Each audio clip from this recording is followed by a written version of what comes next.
இந்த கூட்டத்தில் வேட்பாளர்களை அறிமுகப்படுத்துகிற கூட்டம் அப்படின்னு சொன்னாங்க. ஆனால் என்னை பொறுத்த வரைக்கும் இது நம்ம மக்களுக்கான காப்பாளர்களை அறிமுகப்படுத்துகிற ஒரு கூட்டம். அப்படின்னு தான் இதை நான் சொல்லணும். நம்ம கட்சிக்காரங்களுக்கு தேர்தலை ஃபேஸ் பண்ண எக்ஸ்பீரியன்ஸ்லாம் இல்லை அப்படி இப்படின்னு சொல்லுவாங்க. நம்மளுடைய வேட்பாளர்கள் எல்லாருமே ரொம்ப சாதாரணமான குடும்பத்திலிருந்து வந்திருக்கிறாங்க. அவங்க பின்னாடி பெரிய பேக்ரவுண்ட்லாம் இல்லை அப்படி இப்படின்னு சொல்லுவாங்க. நான் அவங்க எல்லாருக்கும் ஒன்று சொல்கிறேன், ஒரு எம்எல்ஏனா எப்படி இருக்கணும்னு நான் சொல்கிறேன். ஒரு எம்எல்ஏன்றது சும்மா அனுபவத்தை வச்சுக்கிட்டு கொள்ளை அடிக்கிறவங்களாலாம் இருக்கக்கூடாது. சும்மா அனுபவத்தை வச்சுக்கிட்டு சட்ட விரோதமா கல்குவாரியில ஈடுபடுறவங்களாலாம் இருக்கக்கூடாது. சும்மா அனுபவத்தை வச்சுக்கிட்டு கேள்வி கேட்கிற பிரஸ் ரிப்போர்ட்டர்ஸா தாறுமாறா தாக்குறவங்களாலாம் இருக்கக்கூடாது.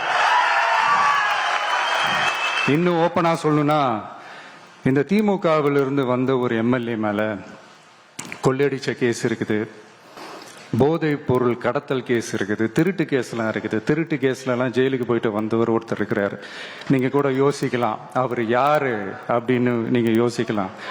அந்த எம்எல்ஏ யாருன்னு உங்களுக்கு யோசிக்க தோணும். இன்னொரு க்ளூ வேணா நான் தரேன். அந்த திருட்டு கேஸ்ல உள்ள போயிட்டு வந்தவரை யாருக்கு எதிராக இந்த திமுக தேர்தலில் நிக்க வச்சாங்க தெரியுமா? இன்னைக்கு அவங்க கூட்டணியிலேயே மூச்சுக்கு 300 தடவை முட்டு கொடுக்கிற ஒரு மிகப்பெரிய ஒரு தலைவருக்கு எதிராக.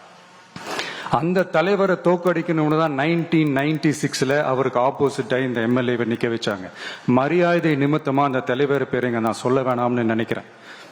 ஸோ இப்படியெல்லாம் இருக்கிறாங்க எம்எல்ஏஸ், நான் லிஸ்ட் போட்டு சொன்ன மாதிரி. ஆனா எம்எல்ஏஸ்னா சும்மா இல்லை, ஒரு தொகுதிக்கான அந்த மக்களுக்கான எல்லை காப்பாளர்கள். அப்படி இருக்கணும். களத்துல மக்களோட மக்களா நிக்கிற மாதிரி ஆளுங்களை தான் நான் செலக்ட் பண்ணியிருக்கிறேன். நான் எல்லா இடத்துலையும் எல்லா நேரத்திலையும் ஒரே நேரத்துல நான் போய் நிக்க முடியாது இல்லையா? அதனால என் சார்பா என்னோட பிரதிநிதிகளா நானே பார்த்து என்னுடைய வேட்பாளர்களை செலக்ட் பண்ணியிருக்கிறேன். நம்மளுடைய அக்கா, நம்மளுடைய தங்கை, நம்மளுடைய அண்ணா, தம்பி அப்படின்னு சொல்லி நம்மளுடைய வேட்பாளர்களை செலக்ட் பண்ணி இன்னைக்கு உங்க முன்னாடி நான் ஒப்படைக்கிறேன்.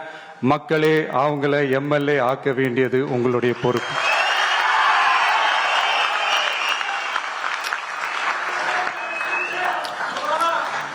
கட்சி ஆரம்பிச்சு கிட்டத்தட்ட ஒரு 3 வருஷத்துக்கு மேல ஆச்சு. இன்னமும் ஒரு கூச்சல் சத்தம் அடங்கின மாதிரியே எனக்கு தெரியல. விஜய்க்கெல்லாம் என்னப்பா செல்வாக்கு இருக்குது, கூட்டத்தை வச்சு சொல்றீங்களா? அதெல்லாம் வேடிக்கை பார்க்க வர்ற கூட்டம்ப்பா. கூட்டம் வந்துட்டா உடனே ஒரு பெரிய ஆளா? கூட்டம் ஓட்டா மாறிடுமா, ஓட்டு சீட்டா மாறிடுமா? அதெல்லாம் எப்படி மாறும்? அதெல்லாம் மாறாது.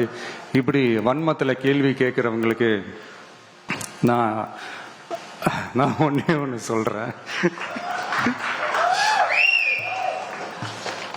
1,27,00,000 மனங்களை வென்ற தந்தி டிவி யூடியூப் சேனல். தவிர்க்க முடியாத தம்ப்நெயில்ஸ், கலக்கலான கான்டென்ட்ஸ். நீங்களும் இந்த குடும்பத்தில் இணைய இப்பவே சப்ஸ்கிரைப் பண்ணுங்க.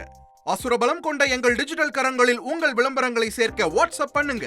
8939888378. Email advtthanditv@dttv.in.